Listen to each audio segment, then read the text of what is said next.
काश पापा होते तो। सरिता जी अपनी दो बेटियों रिया और सिया के साथ एक मकान में रह रही थी। सरिता जी के पति के जाने के बाद एक यही सहारा रह गया है कि सिर छुपाने की जगह है। पति के एक्सीडेंट में गुजर जाने से परिवार पर मुसीबतों का पहाड़ टूट पड़ा था। सुरेश जी चाहते थे पहले मकान बनवा लें, उसके बाद आराम से बेटियों की शादी करेंगे। सभी रिश्तेदारों ने किनारा कर लिया था कि कहीं पैसे न मांगने लगे।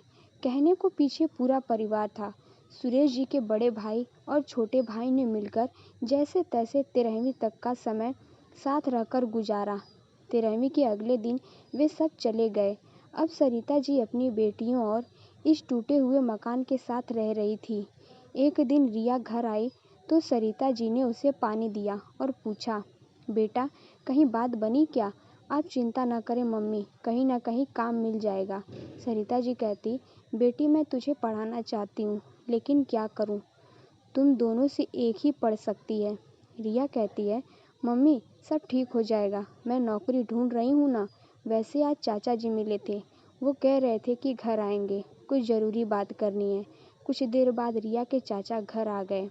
चाचा जी कहते हैं, कैसी हो भाभी, कोई परेशानी तो नहीं है? बहुत दिनों से आप लोगों की कोई खबर नहीं मिली, इसलिए सोचा जाकर मिल आया जाए। सरिता जी कहती हैं, ठीक है भैया, आप बताइए घर में सब कुशल मंगल है? चाचा कहते, हाँ भाभी सब ठीक है। मैं अपनी रिया के लिए एक रिश्ता लाया हूँ।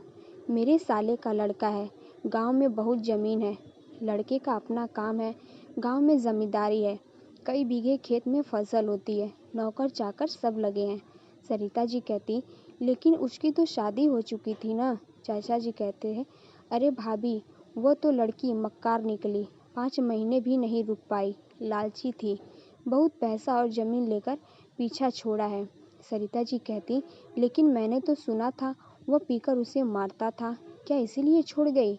चाचा कहते, नहीं भाभी, वह सब अफवाह फैल जाती है, बस आप चिंता ना करें, रिया बहुत मज़े में रहेगी और फिर उनकी कोई डिमांड भी नहीं है, बस एक जोड़े में ब्याह ले जाएंगे।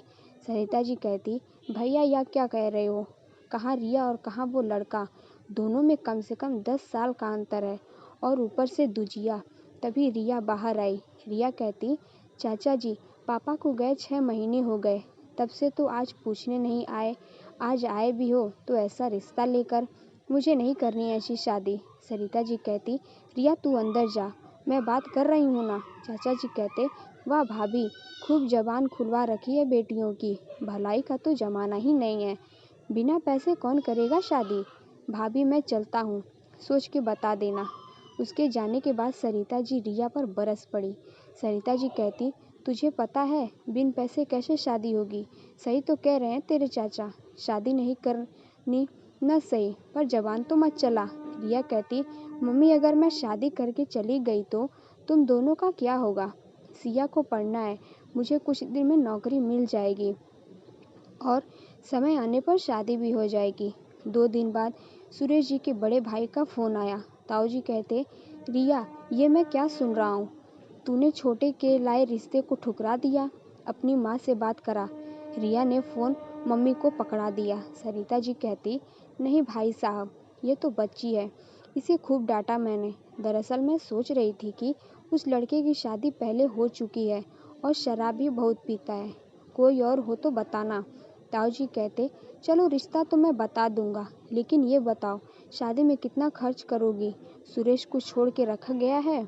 सरिता जी कहती, जी नहीं, वो तो लोन लेकर घर बनवाना चाहते थे। यह कहकर सरिता जी रोने लगी।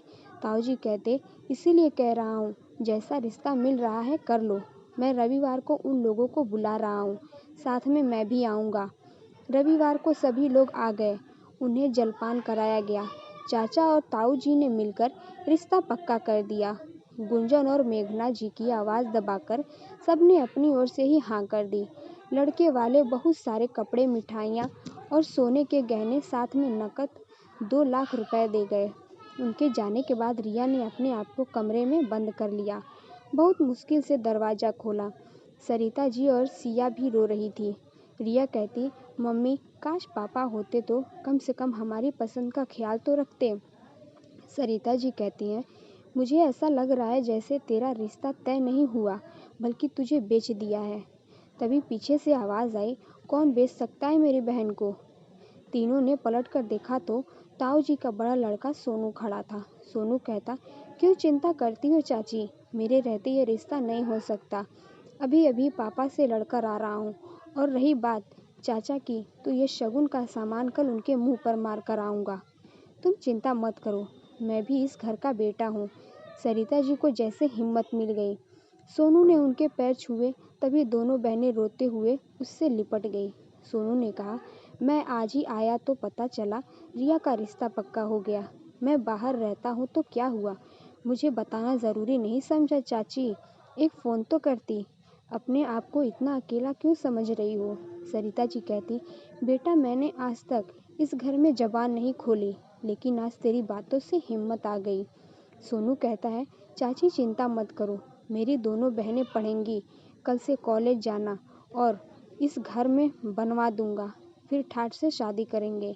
रिया कहती, नहीं भैया, मैं नौकरी कर लूँगी, सिया को पढ़ाना ज़रूरी है।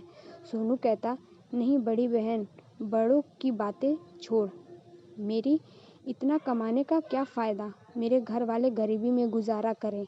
और हाँ, अब कभी मत कहना काश पापा होते तो। पापा यही हैं, समझ ले उन्होंने ही भेजा है मुझे। यह सुनकर तीनों फूट फूट कर रोने लगी। सोनू कहता, अरे गंगा जमुना बहाती रहोगी या चाय भी पिलाओगी? अगले दिन सोनू लड़ झगड़ कर सारा सामान वापस कर आया। उसके बाद उसने मकान बनवाकर दोनों बहनों की शादी अच्छे घरों में की। बाद में चाची को अपने साथ लेकर शहर चला गया।